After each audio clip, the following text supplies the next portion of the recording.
On the morning of Monday, the 7th of November 2016, secondary school principals from Murang'a County gathered at the county education offices to collect examination papers for that year's KCSE examination. In that year, Murang'a received a special gift because it was the county that the then Minister for Education, Dr. Fred Matiang'i, chose to visit to formally launch the national exercise. I do not anticipate any irregularity. We have been planning this very carefully, and we spend so much of our time and resources to ensure that nothing goes wrong. But should there be any slight effort or any mistake by any one of us, it will be met with a measure of ruthlessness. The process went smoothly, but a few hours into the exercise, the officials noticed that the principal of Kiru Boys Secondary School, Solomon Mwangi, had not shown up.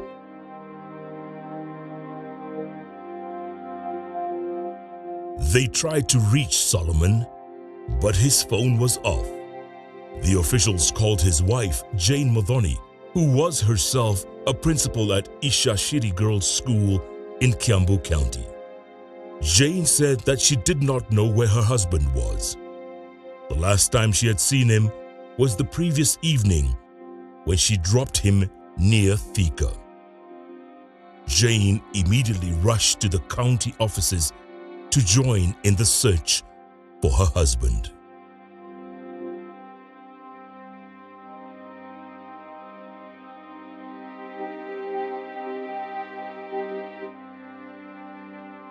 We had agreed that I'm coming, there are some issues we needed to talk about family development, and therefore I came and we talked at length, and we went home.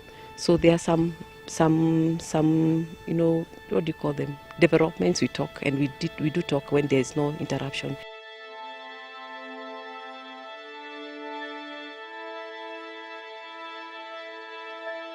I said it's so unfortunate that today is not with us, and being one of my good principals, is a teetotaler. He hardly visits even places.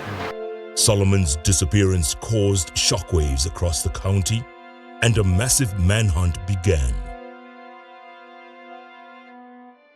On the third day, we organized a search. We went to Kereine, and we met at the chief's office. All of us, the Kisha, Murang'a. We were joined by the sub-county, the then sub-county Madhya, Mr. Saru, and other education officials and the police. The intention was to search for that valley in between Kereine town and Kiru Boys, because there is a valley and it is a wooded valley. It has a kind of a forest, a man-made forest, and there are some tea bushes. So our worry was that maybe Solomon could have arrived at Kereine at night, because by then he did not have his own means of transport. He had sold his car with the intention of buying another one.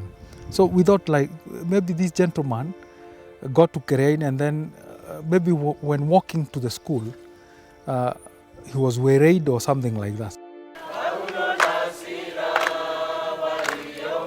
His fellow principals gathered to seek answers, and this attracted the attention of the local leadership. We have many unanswered questions. We may also have very many contradicting stories. But God, who is in heaven, knows where Solomon is even now. And I want to stand and believe with everyone here that Solomon is alive and not dead. We have a brother, and we do not know where he is. There is nothing as painful as that. I know there are programs, there are issues that are going around on where he is. But let us believe that wherever our brother is, he's secure and he's safe, and he will come back to us.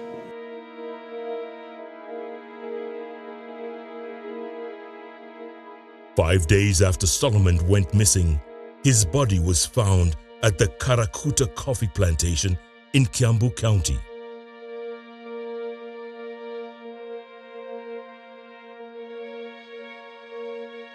He had been brutally murdered.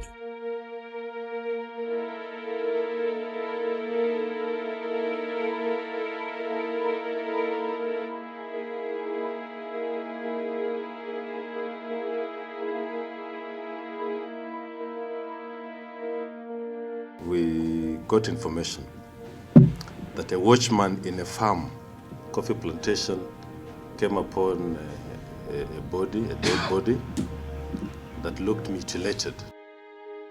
Solomon's disappearance and murder were widely covered in the media.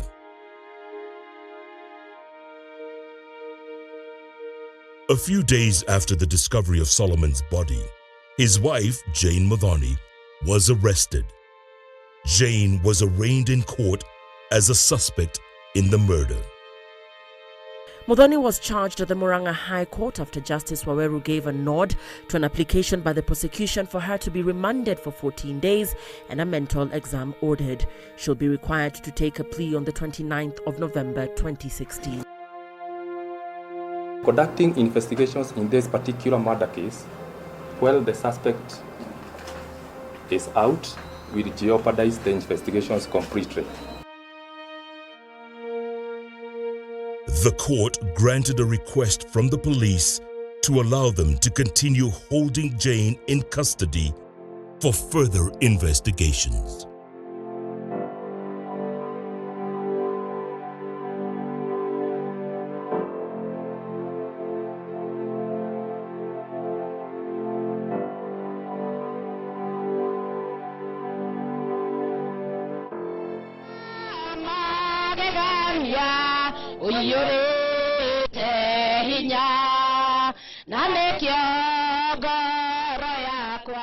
Solomon Mwangi was buried a week later on his farm in Nyahururu, Nyandarua County. It was a somber and tearful event. Sisi tunajua kwamba mapolisi na ma-CID wanafanya kazi yao.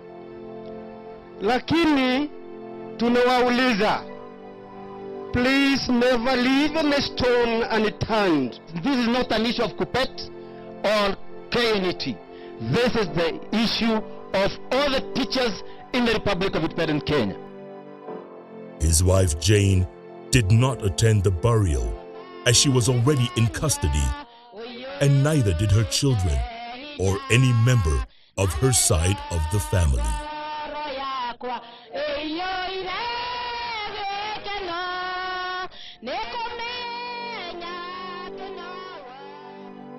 A few weeks later, Jane was back in court, this time charged, along with two others, Joseph Kariuki Njuguna, alias Karis, and Isaac Nganga Wamboi, alias Gekoyo, with the murder of Jane's husband, Solomon Mwangi.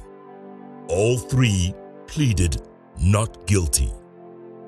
The fourth suspect, Nelson Jiro, disappeared after Solomon's body was found, and he has never been seen since. Before the trial began, the case took a dramatic turn. The third accused, Joseph Kariuki Njuguna, alias Karis, confessed to the murder. He then entered a plea bargain agreement with the prosecution in which he would plead guilty to the lesser charge of manslaughter, and in return, agreed to become a prosecution witness and give evidence against his co-accused, Jane and Isaac. For this, Karis received a light sentence of 7 years in prison.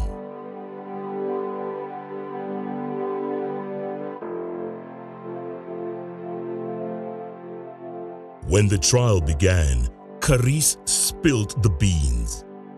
He testified that Jane Muthoni had paid him and Isaac a deposit of 50,000 shillings each to kill her husband, Solomon Mwangi.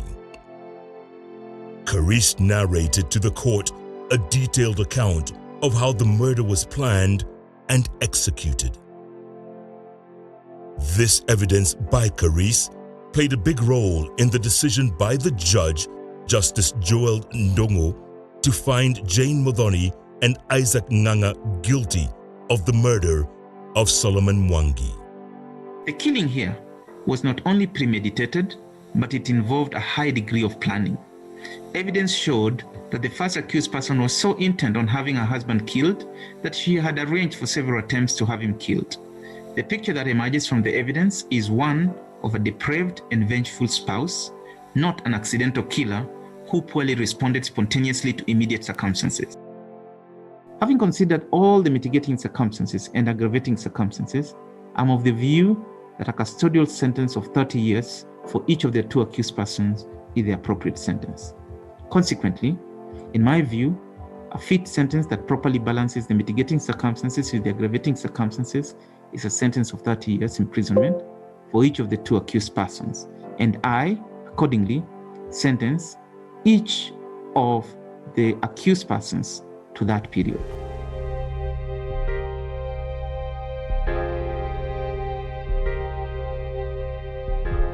As she serves her 30-year sentence at the Langata Women's Prison, Jane Muthoni insists that she is innocent and did not kill her husband. Ukweli utapatikana. For me, I'm not guilty. For me, hata sijihukumu, because as much as I want to tell people I didn't kill my husband or whatever, nobody will ever believe me.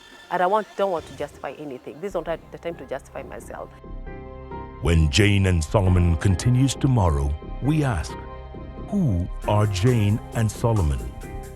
How did a seemingly peaceful and successful couple in a happy family end up in this tragic situation? Solomon dead and Jane serving a prison sentence for his murder. And who was the young M-Pesa lady who was at the center of it all?